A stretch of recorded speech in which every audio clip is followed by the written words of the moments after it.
మాది ప్రజాప్రభుత్వం, ప్రజల కోసమే పని చేస్తుంది. ఇక్కడ ఎవ్వరు ఏదైనా మాట్లాడే స్వేచ్ఛ ఉంటది. పోయిన సర్కార్ల మాట బయటికి రానియలేదు. మేము అట్లా కాదు, ప్రజా సమస్యల మీద ఎవ్వరు ఎంతైనా గళమెత్తొచ్చు, దించొచ్చు అన్నట్టు చెప్పిండ్రు కదా. హాగో గట్ల చెప్పిన సర్కారు ఏ తీరుగా మాట మీద నిలబడ్డదో మీరే చూడుండ్రి. వెయ్యొల్టుల బల్బు తీరుగా ఎంత సక్కదనం గెలుగుతున్నదో చూడరి కాంగ్రెస్ పార్టీ ప్రజాపాలన.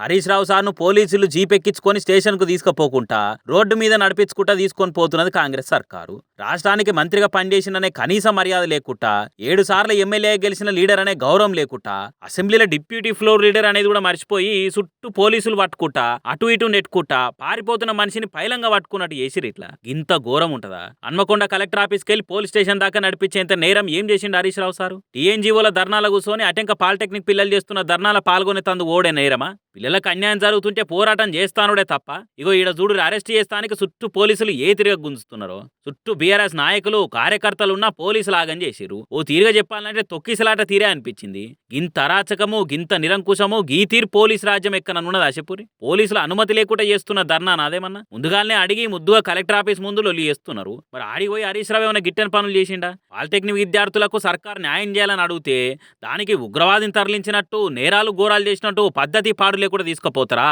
అని అరుచుకోవట్టిరు తెలంగాణ పబ్లిక్. అందుకే హరీష్ రావును అరెస్ట్ చేసుడు దుర్మార్గము, చదువుకునే పిల్లలకి ఇచ్చిన హామీలు అమలు చేసుడు పక్కకు పెట్టి ఉన్నవాటిని తీసేస్తున్నారు, ఇదెక్కడి న్యాయమో అని అంటున్నారు. కాంగ్రెస్ సర్కారు ప్రతిపక్ష లీడర్ల మీద కక్ష సాధింపు పనులు చేస్తున్నది, అక్రమంగా అరెస్టులు చేస్తున్నది, ప్రజల తరపున మాట్లాడే గొంతులను విసుకుతున్నది, ప్రజాస్వామ్యాన్ని పట్ట పార్టీలు కూని చేస్తున్నది. జీవో 97 రద్దు కోరితే తప్పైతదా? గింత నిరంకుశమా? ఎమర్జెన్సీ కాలం తీరుగా అనిపిస్తుందిగా.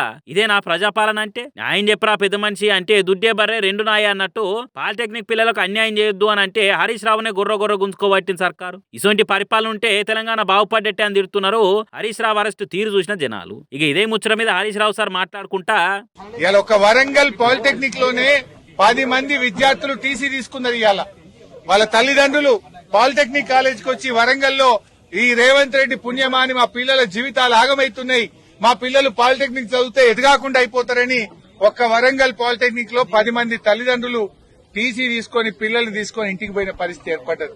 రేవంత్ రెడ్డి ఇప్పటికైనా కళ్లు తెరువు, చిల్లర బేసిజాలకు పోకు, నువ్వు కళ్లు తెరిచి వెంటనే జీవో 97 రద్దు చేయాలని, పాలిటెక్నిక్ లను యథావిధిగా ప్రభుత్వంలోనే నడపాలని చెప్పి మేము డిమాండ్ చేస్తా ఉన్నాం. అది తప్ప ఇప్పటికైనా రేవంత్ రెడ్డి కర్నూలు తెరవాలి, లేకుంటే గట్టినే ఉంటది పోరాటం అన్నట్టు చెప్పిండు. ఇసుంటి అరెస్టులకు పోలీసులతో నెట్టించి రోడ్డు మీద నడిపించుడుకు భయపడము, పాలిటెక్నిక్ పిల్లల కోసము ఎంత వరకైనా కొట్లాడతామన్నట్టు సర్కార్కు సురుకులు దాకిచ్చిండు. మరి రేవంత్ రెడ్డి సర్కార్ వెనక గగ్గుతుందో లేకుంటే పాలిటెక్నిక్ పిల్లల భవిష్యత్తును ఆగం చేస్తుందో రేపు చూడాలి.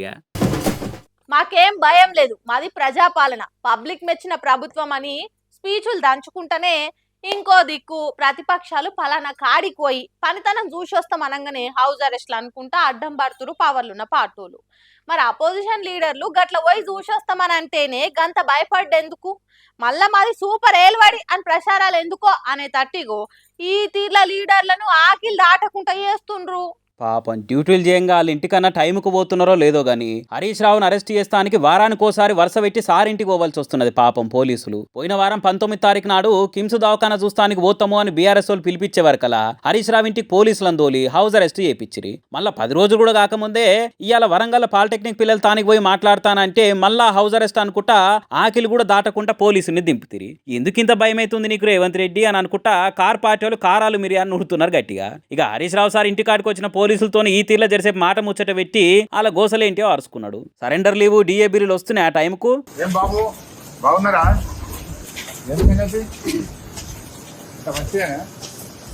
సరెండర్ లీవ్ ఎన్ని పెండింగ్ ఉన్నాయి సైబరాబాద్ లో?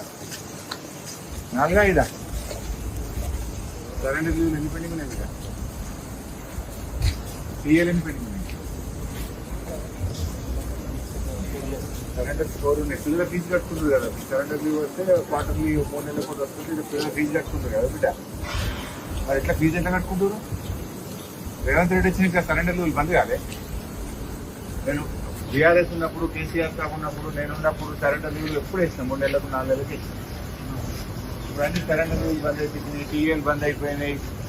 మా బీఆర్ఎస్ సర్కారు ఉండగా 3 నెలలకోసారి టంచన్కి వచ్చేవి కదా, మరి ఇప్పుడు వస్తున్నా బాయ్ సాబ్ అని మాట ముచ్చట పెట్టిన ముద్దుగా. పాపం ఏం చెప్తే కొలువు కేడేసరు వస్తుందని వాళ్ళు చెప్పలేక చేతులు విసుక్కుంటారు పాపం. మరి వాళ్ళని కూడా ఏమైతే అందుకు లేదు, పెద్దసార్లు ఏం చెప్తే అదే చేయాలి వాళ్ళు. మరి ప్రతిపక్షాలు పంచాయత్ చేస్తామన్నా, పబ్లిక్ లకు పోతామన్నా, జనాలు పడుతున్న తిప్పలు అరుచుకునేందుకు బయలుతామన్నా, స్టూడెంట్లకు భరోసా ఇస్తానికి పోతామన్నా, ఇట్లా హౌస్ అరెస్టులతోని ప్రతిపక్షాలకు కుత్కెనొక్కాలని చూస్తే సర్కారుకు మస్తు మంచి పేరు వస్తుంది అనుకుంటారా ఇట్లా పవర్లు ఉన్న పార్టీ వాళ్ళు అని అనుకుంటా ప్రజాస్వామ్యం విలువ తెలిసిన పబ్లిక్ మాట్లాడుకోబట్టిరట గట్టినే.